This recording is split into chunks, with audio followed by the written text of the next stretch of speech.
Welcome back to Video Game News. Enjoy the music in the background from Ocarina of Time. So, with that said, this is Video Game News. For over the past week, there was a ran out of space for some stuff, so that will probably be covered next week. This is, of course, for February the 14th. Hard to believe it's already middle of February. But anyways, um, there's a new PSN sale going on. It's called Big in Japan. This is just a few selective. Overall, about 60% of the games are anime games.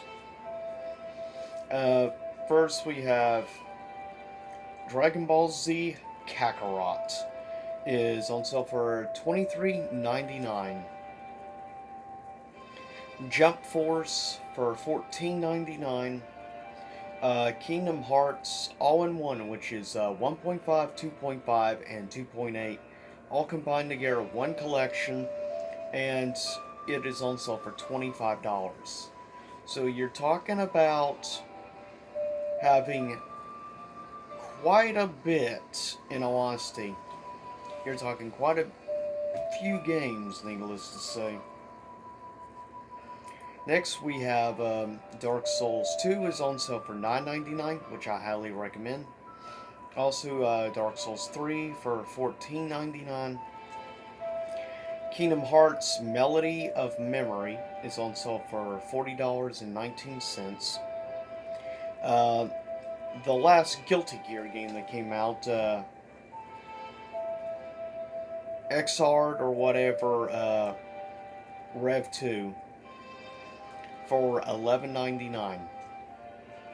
Judgment, which is of course a spin-off from the Yakuza series, it is on sale for $19.99. Also, we have Tales of Vesperia, the Definitive Edition, for $12.49. Bayonetta, also on sale for $12.49, the HD remaster. We have Blaze Blue Cross Tag base game is all on sale for $4.99. But if you're at all curious, they even have the Ultimate Version collection on sale, and that includes all the DLC for $24.99, and that includes like 2 seasons of DLC content. So that's a pretty good deal compared to what some of us paid when it came out early on. DMC Devil May Cry Definitive Edition is on sale for $9.99. I personally think it's a great deal, but this is come from a supporter of DMC. Also, we have Resident Evil Revelations Collection, which includes both Resident Evil Revelations 1 and 2 double pack. For $15.99, $16, and you get both Revelation games. Pretty good deal. Also, you have Dead or Alive 6 Digital Deluxe Edition is on sale for $23.99. Also, SNK Heroines is on sale for $29.99. Not technically a bad deal at all, in my opinion. It's an interesting game, to say the least. Also on sale, Digital Deluxe Edition for $14.99, Shenmue 3. Someone who has only played a little bit so far of Shenmue 3, I will say, I like it, though I get why a lot of people have issues with it. Also, we have White Day, an interesting horror game, on sale for $4.49, pretty dang good deal. Also, you have Gelgun 2, which is definitely a weeb game, to say the least. It's on sale for $10.49. Dust Diver, which is a game I highly recommend, is on sale for $17.49. You have a Spear Hunter NG, which is a horror game that I've heard pretty positive stuff about. It's on sale for $24.99. Also, some upcoming releases that are coming to PS4. It has been confirmed. Resident Evil 8 is coming to PS4, so it is confirmed. Now, how much of a downgrade RE8 will have, Village, not sure yet. Also, the new Guilty Gear game, it's been confirmed there will be 3 versions of the new Guilty Gear. $59.99, a $84.99 and a $99.99. Also, they're going to be offering a digital special double pack, Resident Evil 7 and Resident Evil 8 for $79.99. That will include, of course, the full new game, but this also includes the Gold Edition of Resident Evil 7, which includes all the DLC content. So you're getting the ultimate version of 7 with Resident Evil 8 for $79. That's actually a pretty good deal. Um, Also, we have with RE8, Resident Evil 8, there of course is going to be two versions, a $59.99 and $79.99 as well. There's the Mass Effect like HD Remaster Legendary Edition, as they're calling it. Personally, I won't get it. I'm not the biggest fan, of course, of Electronic Arts, so I will not be. And I've outside the only game I own personally is Andromeda, and it's only because I got it for like $3 online. Rest of the news, we've had in the last week and a half two new character, of course, trailers have dropped for Kina Fighters 15. Um, First was the most recent two. First was Iori. I dig like the whole redesign of Iori. I kind of likes that they changed his outfit and design a little bit. I appreciate that. He looks interesting, and I definitely dig the music, especially the saxophone. Joe is the other one so far. I'll be curious to see what the next character will be, but Joe gameplay actually looks really interesting in the game. I'm kind of curious about how he'll play overall. Also, there is it's been announced and confirmed that Kina Fighters 15 is going to be a multi-console release. It and Samurai Showdown, or Sam Show, uh, gonna begin released on PC, PS4, Xbox One, um, and it looks like also is gonna be coming to Xbox Series X. But so far, it has not been announced for PS5. Strangely enough, also the weird part, it's also KOF 15's been announced for Google Stadia. So Stadia is actually still getting it. Looks like a couple of new games. Also, we got a big new trailer for Zack Snyder's Justice League. I'll admit it looks really good from what I've seen in the trailer, and I definitely like the redesign of Steppenwolf a lot more. And got to see a full frontal of Darkseid, was really cool. And at the end, we got like a little brief look. It looks like at Jared Leto Joker with long hair and stuff. Interesting. I'll be curious to see how that plays out. Um, Next, Little Nightmares 2 got released. It's been released on four platforms. It's been released for PC, Xbox One, Nintendo Switch, and PS4. So definitely have variety. And Little Nightmares is $29.99 new. So that's one of the good things. Of course, being an indie game, I'm not surprised. Also, it's been confirmed Halo Master Chief Collection. Master Chief is right now getting tested for mouse and keyboard support for game consoles. So probably like more specifically like Xbox One and stuff. That's interesting to say the least. Next, we have a big update that's been announced for Tom Clancy's The Division 2. Also, uh, confirmed and everything, Adam Sessler is returning to the relaunch of G4, of course, to host his old show, and that being X Play, which was a show I loved watching in the mid 2000s quite a bit. Adam Sessler and Morgan Webb. Now, Morgan Webb doesn't look like she's coming back. I know I have heard behind the scenes there it has been drama over the years between Morgan Webb and Adam Sessler, but it is confirmed Adam Sessler's return. It makes me happy. Been a long time fan of Adam Sessler. In more recent years, Yahtzee has become my favorite substitution in place of Adam Sessler. But we'll see how things play out there.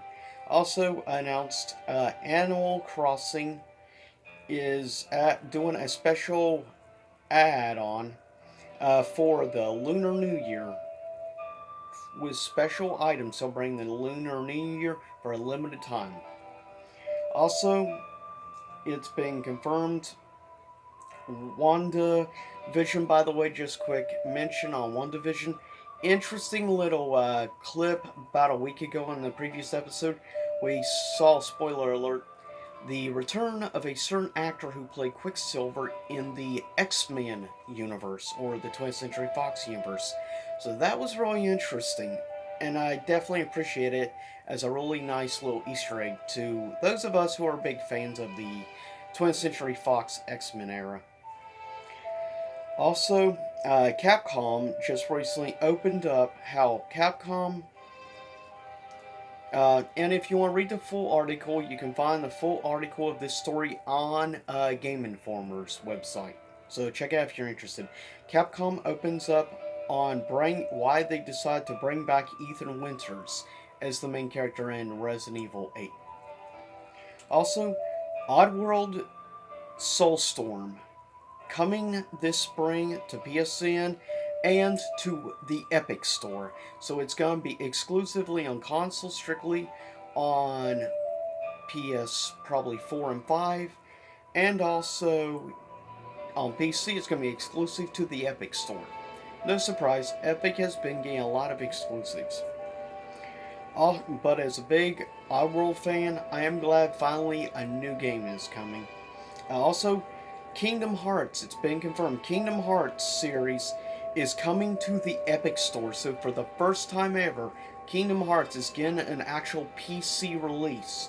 So PC gamers out there, if you've at all been curious about the Kingdom Hearts series, here's your chance to finally experience the Kingdom Hearts games on the Epic Store.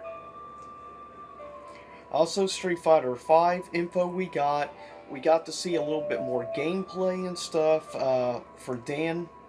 We also got to see actual in-game some gameplay for Rose as well. Definitely very curious to see more stuff in the future. Also, a lot of people thought the leak for 11, a character from Third Strike, was going to be the last character, but come to find out he's going to be a mimic character like Mokujin, I guess you could say. But he's a bonus for free. The last character has still not been announced. There's going to be two versions of the Season Pass. There's going to be the Base Pass, which will include like 5 new costumes and, of course, all 5 DLC characters, and that's it. However, then there's also going to be a premium version, which will include all that, plus more new costumes. And it's also been confirmed that you will get 2 new stages as well included, and some other new extras.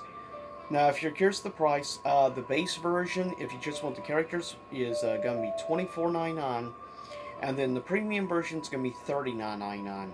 So I'll say $40. Pretty pricey, I will say. If I do end up getting, I'll probably get just the basic version. Now, with that said, also been confirmed, The Witcher is going to have a board game, a physical board game release of Witcher board game. So, that's kind of interesting to say the least. I'm not really sure how to feel about a Witcher board game. Also, last but not least, these are the overall scores on Metacritic for the newly released Little Nightmares 2, if you're all interested. First, Google Stadia. There is no critic score available for it.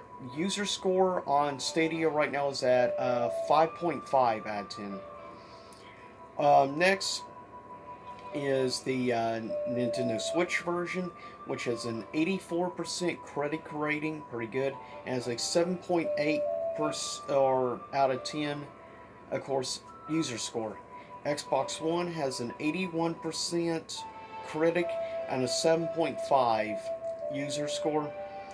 PS4 has an 82% critic score and a 8.4 user score. Pretty positive. And PC version has an 84% critic and an 8.8 user. So by far the highest overall is the PC version, the most positive. On console, the most positive looks like, for the most part, PS4, especially among user score, anyways, and 8.4. But with that said, that is video game news. Stay tuned in the future for some other stuff. Oh, yeah, and I quickly want to mention Kina Fighters 2002 Ultimate Match, which is getting released, a remaster of the 2002 KOF game. It's going to have new added stuff, like I believe it's going to have like an art gallery. It's also going to have online and with rollback netcode. So that's good news for old school. And by the way, it's going to get a limited physical release right now from Limited Run Games. So if you're at all interested in a physical copy of KOF 2002, you better go over before it sells out, because KOF 2000 is already sold out. So you might want to jump on it if there's still any copies available. Otherwise, you can always get digitally. So with that said, I'll see y'all next time. Same YouTube time, same YouTube channel, and stay safe for the winter storm coming, because right now, where I am, we're getting hit by a mixture of sleet and snow at the moment. And it looks like snow for possibly the next 2 days. That sucks. But anyways, I'll see y'all next time, soon enough.